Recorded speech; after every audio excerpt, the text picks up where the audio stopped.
Hey, Hi, how's it going?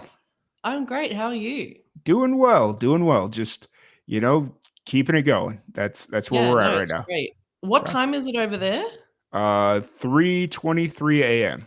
Oh my goodness. Are you normally a So, night owl? I can be like with my day job, I really don't have the ability to do that because I got to be at work at like 8 a.m. every day. So, like being a Yep, night owl doesn't really work with that I lost schedule. you. But, it's really not hard for me to switch. Like, I can be a night owl, I can be a morning person. So, Yeah, yeah. nice. But we have Lily Violet joining us. How's everything going with you today? Yeah, good, good.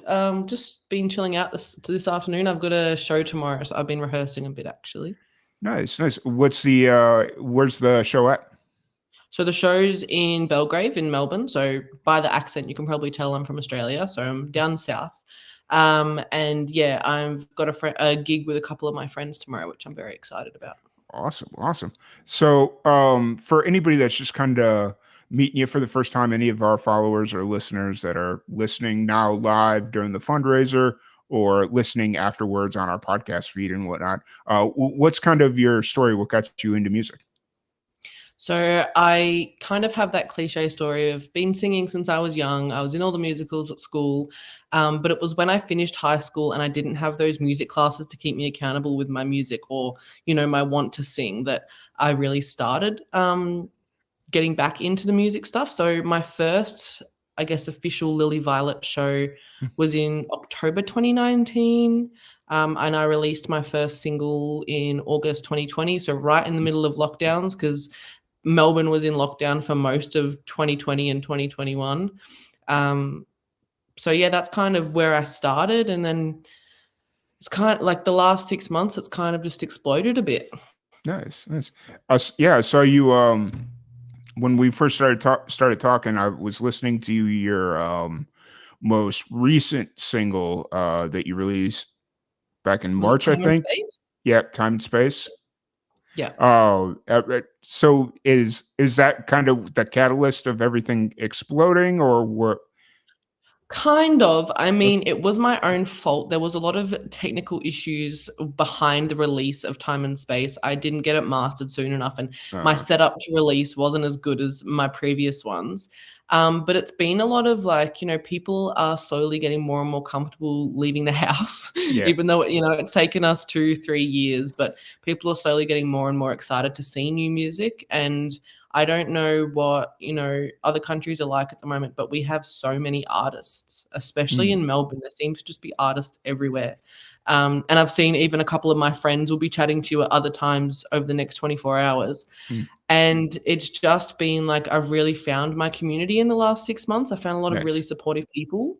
Whereas beforehand, I guess I didn't know where to find other like-minded artists, but it's been the last few months, it's been really, really good finding people who kind of understand the whole system of the music industry, especially as an up-and-coming artist. Yeah, for sure.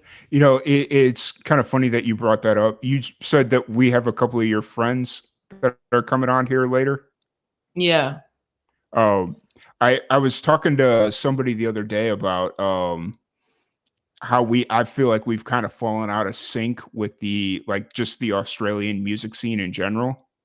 Mm. Because, like early on during the pandemic when we started working our way in, everybody was kind of in the same situation where, oh hey, I can do 2 o'clock on a Tuesday because I'm working from home anyway. So like all these weird times just kind of worked. But now that everything's kind of back to normal, everybody's going to work or, like whatever it is, we've kind of fallen out of sync with the Australian scene. And I was talking to a guy the other day, and he's like, "Hey, who are you like listening to?" And I'm like, "I have to like reevaluate the scene at this point because a lot of the people I was listening to, they're not playing anymore, or they're in different bands, or like kind of whatever." And A lot of so, people move around a lot, yeah. yeah, yeah, yeah. Yeah. So just that Australia, like you'd mentioned earlier, that Australian scene in Melbourne, Sydney. Melbourne and Sydney, for the most part, is exploding. Like, there's so much Mm. good music out there, and it's absolutely amazing to see. Yeah, it's really, really cool seeing the last, I guess, 4 years of me being in it, the people that have, you know, there's an artist who we released our first single around the same time, and we kind of made this kind of hype group chat on Nice. Facebook, and seeing, like, their music really excel and being like, "I remember when you first released your first single," and, like, being each other's kind of yeah, hype people, Mm, because there is a lot, and I don't know if America and other countries are similar, but there is a lot of, like, I think it's called tall poppy syndrome, where instead of cheering your friends on and cheering the mm, people that you know on for their art, it's mhm. like, oh, I don't like that song, or their vocals don't sound that good. Yeah. But yeah, over the last couple of years, I've found those people that are more like, oh my god, yes, try more of this, or you know, that helpful criticism rather than Mm, just the negativity and shooting people down. yeah. 'Cause I there is a I lot of that with the oversaturated scene. Yeah.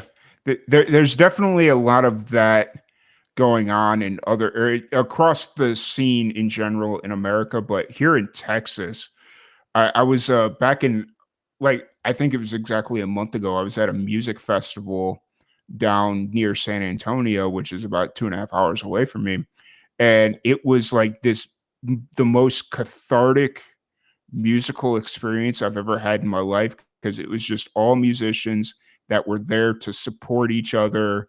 And Yeah. like, that there wasn't a minute that went by where I wouldn't be walking around the grounds and you wouldn't see two complete stranger musicians just sitting there chatting, writing a song, or one of them was trying to finish a song and couldn't get the chorus, the bridge, the whatever right, and they'd be sitting with a complete stranger working through whatever the situation was. It like, so there are those pockets of musicians that are like there to help build music scene, and it's really cool when you get to see it. So Yeah, because there is so much of that, like, I guess, competitive side. I've been to mm, a few events recently that haven't been as, amazing as that sounds, but, like, creating those relationships. I went to a event, it was like a networking event about a month ago, mhm, and there was, rap artists, there was an opera singer, there was pop artists, there was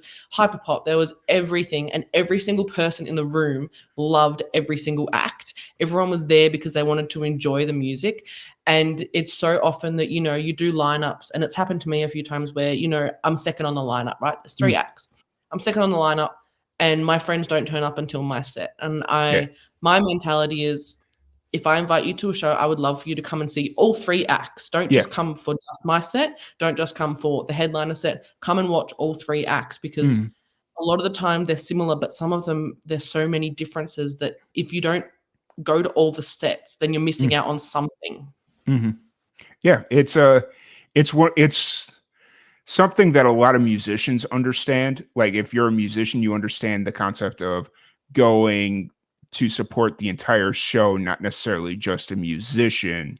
Yeah, And it's I've been guilty of it. Like, I'm not gonna lie, where I get me too. invited to a show, where I get, where you get invited to a show, and it's like, starts at 7, where it's like, "Oh, I get off at work at 6. I can try and be there by 7, but I'd rather eat first," or, like, whatever it is.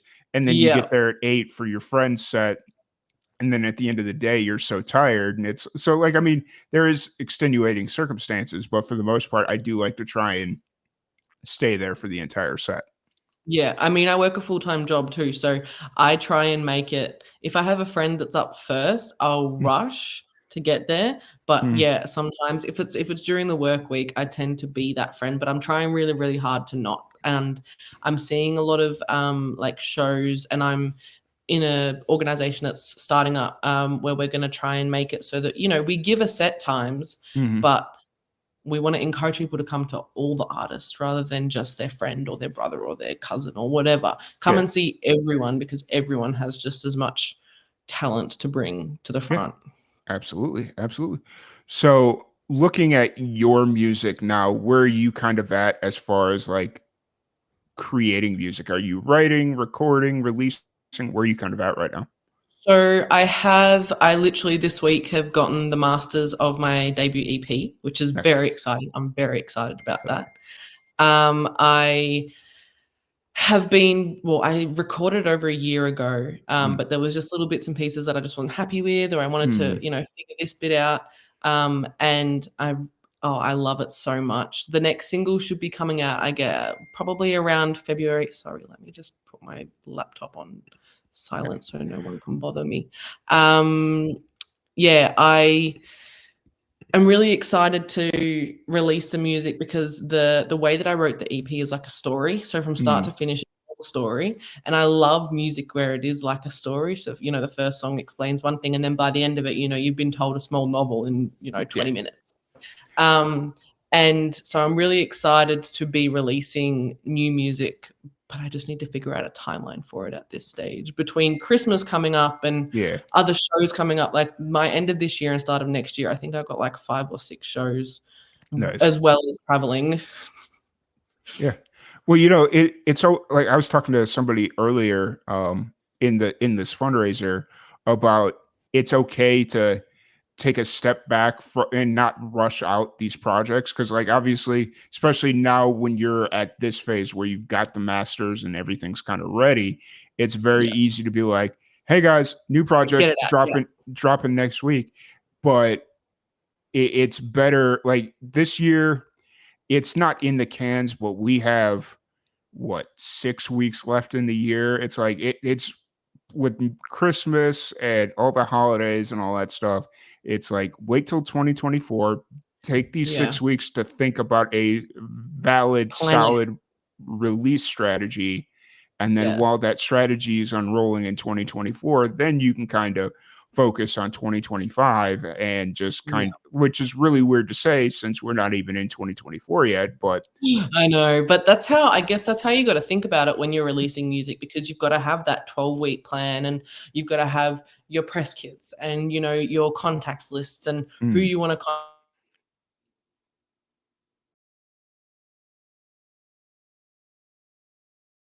song that I love dearly, but I did not plan it past. And I think that's probably a reason why it didn't, make the impact that I wanted it to make. But it still made an impact. Like there's still, I remember the first time that I saw on my Spotify for my first single that my music was being listened to in different countries. mm, Like that was a huge thing to me. I was like, oh my goodness, what the heck? This has made it to Amsterdam. Amsterdam, right. for some reason, really loved my song Anxiety. Yeah. Pardon me. And yeah, so there's like different pros and cons to releasing music, but the thing that I learned hugely from releasing Time and Space was to give myself the time and the space to, properly release something without rushing into it just because I'm excited to get music out Mm, there. yeah, 100%. And just that awareness is everything at this stage in the game. Um, Mm.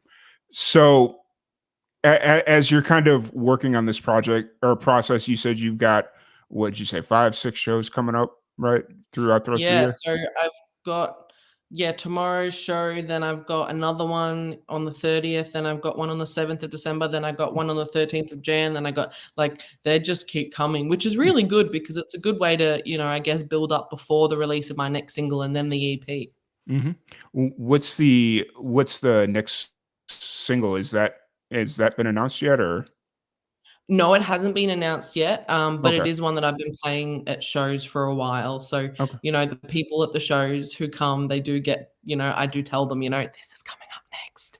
gotcha. And there is that, building that excitement around the song, which is really cool. Nice, and I love the fact that, independent musicians nowadays are kind of test driving their music, like, they're out there playing it before it gets released because that kinda Mm, helps build buzz, whereas, somebody like Taylor Swift or Beyonce or whoever could just could tomorrow drop an entire album of stuff nobody's ever heard, and yeah. it's gonna do well, you know? It's a really tricky thing. Like I was talking to a friend a couple of months ago because, all independent artists have that that little bug in the back of their brain that's like, you should quit. This is not successful. And I was talking to a friend about it and they were like, you know, musicians nowadays, we have to be musicians, songwriters, managers, as well as content creators, as well as run successful social medias, as well as doing everything. And it can get really exhausting. And I think something that, you know, Australia's had a couple really good supportive organizations come up, especially during the pandemic for artists, because there is so much more expectation for us to do so much preparation before releasing music, and even just financially. Like, the financial side of music, unfortunately, isn't as brilliant as, you know, it should be, because these people are writing music from their heart. It takes hours to write a song. It takes hours to record a song.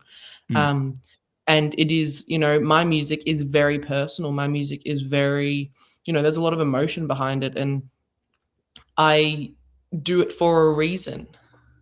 Yeah, 100%, 100%. Oh, so if anybody wants to check out your music, shows, any of that fun stuff, interact with you on social, where's the best place to find you? So my Instagram, Lily Violet Music, and my Facebook is Lily Violet Music as well. My music is on Spotify, so Lily Violet as well. And I think that's pretty much, and TikTok. I've also got a TikTok, but I'm not as active on TikTok as I am Instagram. Instagram tends to be my go-to. Yeah, awesome. I think that's the for course for anyone on TikTok is nobody uses it enough. I literally during our last break, I was sitting here, I was like, "Oh, I got to record a TikTok. Got to tell the people at TikTok that we're doing this because I haven't posted anything on TikTok." Yep. So, TikTok's hard because, you know, people, a lot of it is just comedy. Like, there is mhm, those every now and then where it's a musician that, like, blows your brain away, like, mhm, blows you away. yeah, And then a lot of it also is, you know, up and comers, but then there's also just, like, people doing, like, funniest home video skits. yeah, So it's very hard, whereas Instagram, like, you can create it so that your feed is people who you're interested in supporting and mhm, all of that stuff, whereas the For You page is, you know, just random stuff everywhere. yeah, yeah. That's TikTok in a nutshell. So, Yeah, but exactly. Lily Violet, I really appreciate you taking the time to sit down and chat with us. Thank If you. there's ever anything we can do for you, please let me know. Love to help you promote the upcoming Awesome. single, the upcoming releases. You know, like however it ends up folding out for you in 2024. So anybody that's listening, go follow Lily Violet on all her socials, and then be on the lookout for your releases in 2024. And once again, thank you so much for hanging out with us. Thank you for having me. Thank you so much. Have a great fundraiser. Good Yeah. luck. Thank you so much. And we're going to do a little musical roulette here and bring in our next guest. Beautiful. Thanks. See ya.